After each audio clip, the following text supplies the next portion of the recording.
Hey everyone, welcome back to my channel. I wanted to quickly remind you guys that I am giving away a Naked 1 palette from Urban Decay this month. All you need to do is be subscribed to my channel in order to win. And I also wanted to let you know that I will be giving away all of the rest of the palettes from the Urban Decay Naked collection leading up to the last one in the next coming months, so make sure you stay tuned to my channel to check out when those will be given away. So starting out with my first DIY project, I wanted to do this really cool see-through picture frame with a quote on it that I've actually been seeing a lot recently. All you will need is of course a picture frame and some big block letter stickers. I got both of these from Michael's, and you won't be needing the back of the frame or anything, so I do highly suggest checking like as-is sections or clearance. I got this picture frame on sale for $8.99, which is pretty awesome, and you just want to make sure that the glass is clean. And what I did first is draw on a line with a dry erase marker. I just measured out exactly where I want each of the lines to go, and this is just going to be up to you guys, but I went ahead and just stuck the stickers right on. And I did use a ruler just to make sure that line was straight, and the dry erase marker comes off so easily and doesn't leave any marks behind, and you can write whatever quote you want. I did create your own path, and I did them all the exact same way. I just didn't think I need to show it. And now I'm going to use some E6000 glue just to attach the glass back to the frame. I'm putting a really thin line onto the frame where the glass actually sits, and you'll want to put this back in and then let it sit for at least 24 hours so that it doesn't come sliding out. And it is optional if you want to attach some little pieces where you can hang the frame back up, you can. I didn't want to because I have these IKEA shelves that hold picture frames, and I really thought that it looked adorable with the little fairy lights behind it. My next DIY is a cute way to make old or plain baskets or storage containers a little bit more interesting. So I got this cute little rope basket from the dollar store, as well as a bunch of different color yarns from the dollar store. I got so much stuff for these DIYs from the dollar store as usual, but I have a little bottle that I wanted to use for making the pom-poms, which makes it a little bit easier. This is basically going to determine the size of your pom-poms, and you're going to want to wrap these yarn around whatever it is that you have. You could even use your fingers literally a bunch of times. I have no idea how many times, but as long as you get it pretty thick and looking somewhat similar to mine, it should be fine. So go ahead and slip it off of the container, and then take another little piece of string and tie it in a knot directly in the middle of the bunches of string, and make sure the knot is very, very tight so that your pom-pom doesn't fall apart. And you'll want to have something like this, and then you will just take some scissors and cut open the loops so that everything is a loose end. And you can kind of rough it up a bit just to make sure everything's very fluffy, and then you can trim any ends that are way longer than the rest of them to make sure it looks like a very round little pom-pom. So I did that with a bunch of different colors. I did kind of an ombre effect, and I just started gluing them on with some hot glue in whatever order I wanted to. I think it looks really cute. That's all you really need to do, and you can do whatever colors that you want in whatever order.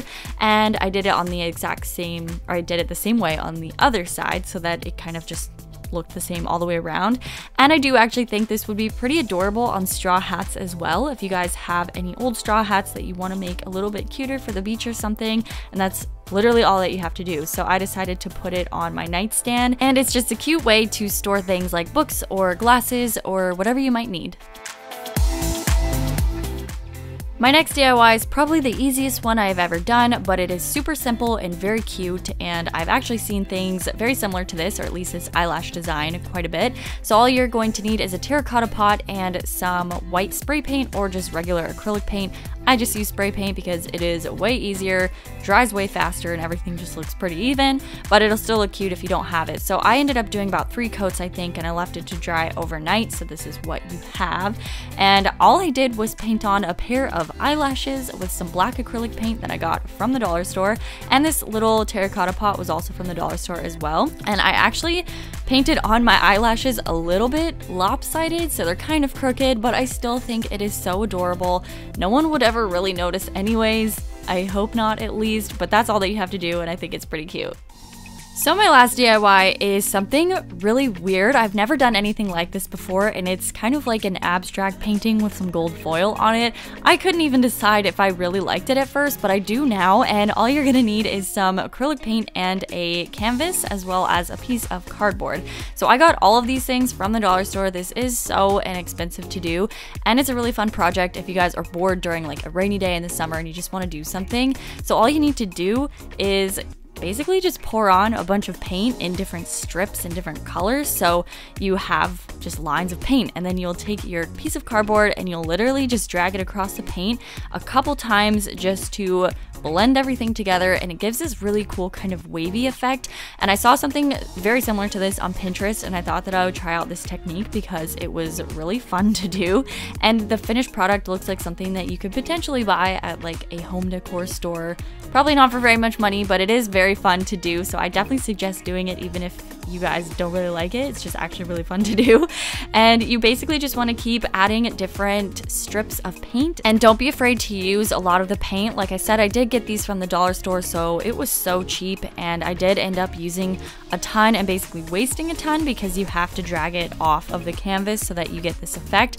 And the more paint you use, the smoother it will look. And I'm going in this kind of like scalloped motion, if you can tell. And I did let this dry overnight, and I added 2 more layers in the corners just to give some more dimension. And if you do decide you want to add some gold foil, all you will need is of course gold foil and some Mod Podge. I'm using a little piece of crumpled up tissue paper, and I'm dabbing it into the Mod Podge and then lightly dabbing it onto the gold parts of the painting. So I'm only adding it to any area where there is gold paint that is visible because I want this to be like a little accent. So now I'm just adding a couple sheets of gold foil to wherever I decided to add the Mod Podge, and it's gonna look kind of weird at first because the whole piece of gold foil is gonna be stuck on there, but once it's dry, it's going to be easy to take off, and then there will only be a couple little like sparse areas of gold foil. It looks really cool. So once it's dry, you can use a paintbrush to kind of brush off the excess gold foil, and then you're left with the only places that you actually put the Mod Podge. And I think it looked